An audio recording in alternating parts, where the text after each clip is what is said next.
Hello and welcome to my first video. Today we're going to be talking about Conversations with Friends, which is a Sally Rooney novel. She's one of my favorite authors just because of the way she writes. She's definitely not for everybody, as we know if we've read any sort of discourse on the internet. But yes, so let's get started. The book starts with two characters, Melissa and Bobby, and the narrator Frances, sharing a kind of intimacy between them that's only represented well in a Rooney novel. Once Melissa introduces Frances and Bobby as poets, your mind takes a whirl around what that could mean for the story. The narrator talks about Bobby and how they dated, only to reveal that they broke up after a year, and you can already tell by their close proximity that mess is afoot. Because I don't know about you, but there's always drama between exes, especially if they're friends and if they're in the same circle. Bobby admits to thinking Melissa has a crush on her, even though she's married. Again, mess is afoot. There are lines in the Sally Rooney novel, like when Frances says she leaves all the lights on in her apartment sometimes. The melancholy of living alone really hits hard with that one. The story continues to unfold in a matter-of-fact tone that Rooney is known for, and we get to see the interactions between Bobby, Melissa, Nick, and Frances, our four main characters. With relatable lines, like what I was trying to do was make myself into this kind of person, somebody worthy of praise, worthy of love. It's hard. Frances and Nick start emailing back and forth with a weird I thought so specification on age, namely their age differences. Then they start an affair after a kiss at Nick's wife's birthday party. I know, big yikes. Bobby shares her dislike of Nick as a choice for Frances, as she and Frances previously heavily disliked masculine presenting men. But Frances thinks she knows Nick and the type of person he is, and that he's not that of which she previously condemned. While in Scotland shooting for a movie, the conversations between Nick and Frances become short and cold, but persisting nonetheless. This is due to their repressed keep-it-all sort of nature that they got going on. I think it is of note that Bobby dislikes the situationship her friend is in, not because of the married part, but because he's outwardly presenting as masculine. Why this is becomes apparent in later parts of the book when Bobby admits to having kissed Melissa at her birthday party. As the affair progresses, she feels as though there is nothing equivalent between Nick and her, and that he screwed me up in his hand like paper and tossed me away. It's giving me crumbled up on the ground like a piece of paper. That all too well Taylor Swift line. There are beautiful Sally Rooney-esque lines in the book. Noteworthy ones include the ones where she and Bobby are talking and she looked at her like she was very far away from me, a friend I used to have, or someone's whose name I didn't remember. Frances and Nick resume their affair in France, and after a phone call from Frances's father, we know that he's an alcoholic, but he sends her an allowance every month.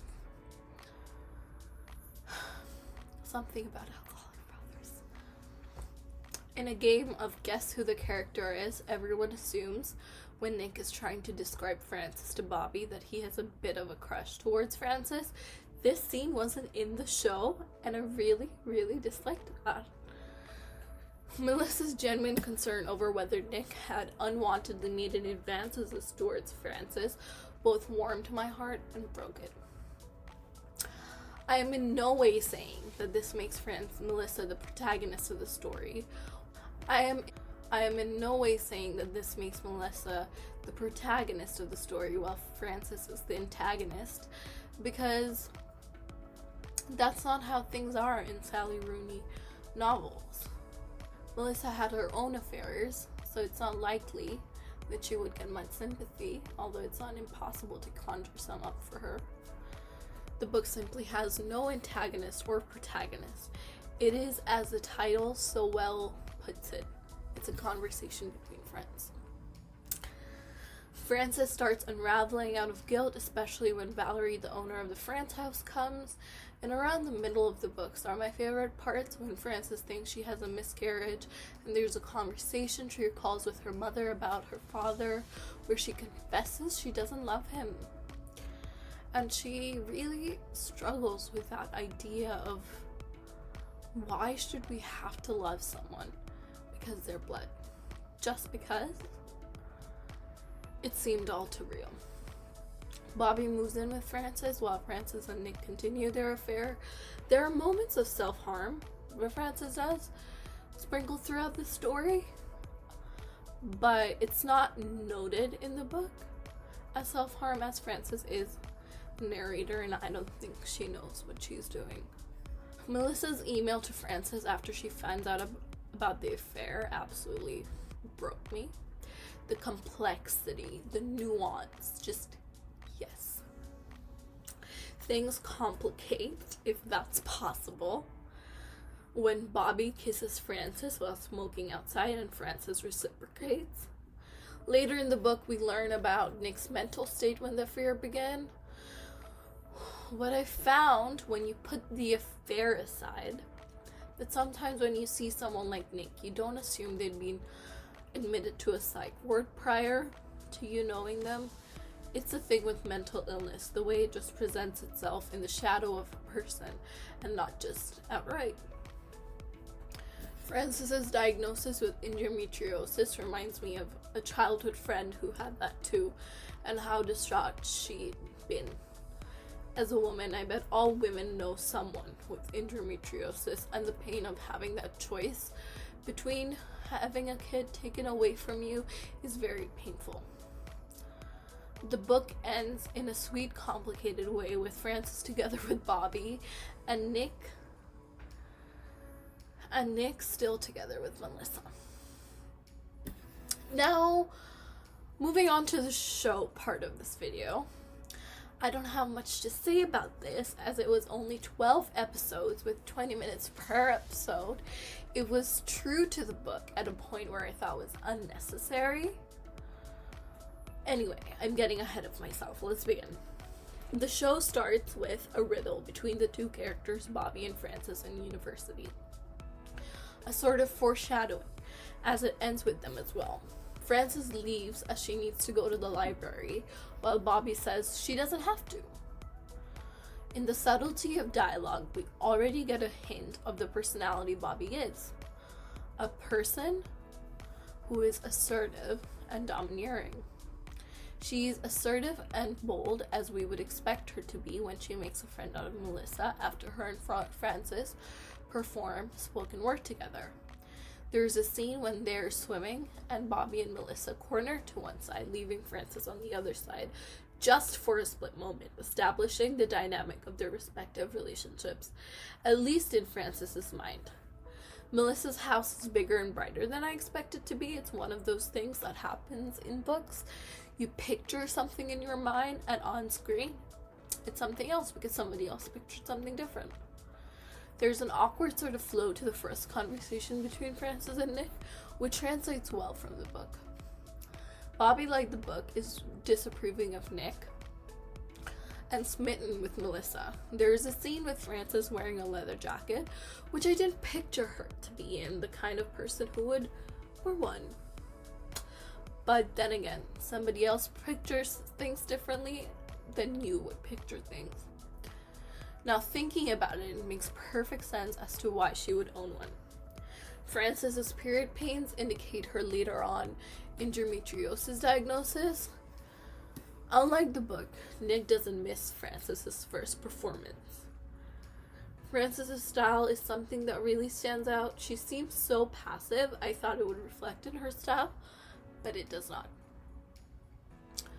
All Nick and Frances's interactions are as painfully awkward as you would guess in the book. The awkwardness of two people who don't quite know each other, coming together to form an illicit bond.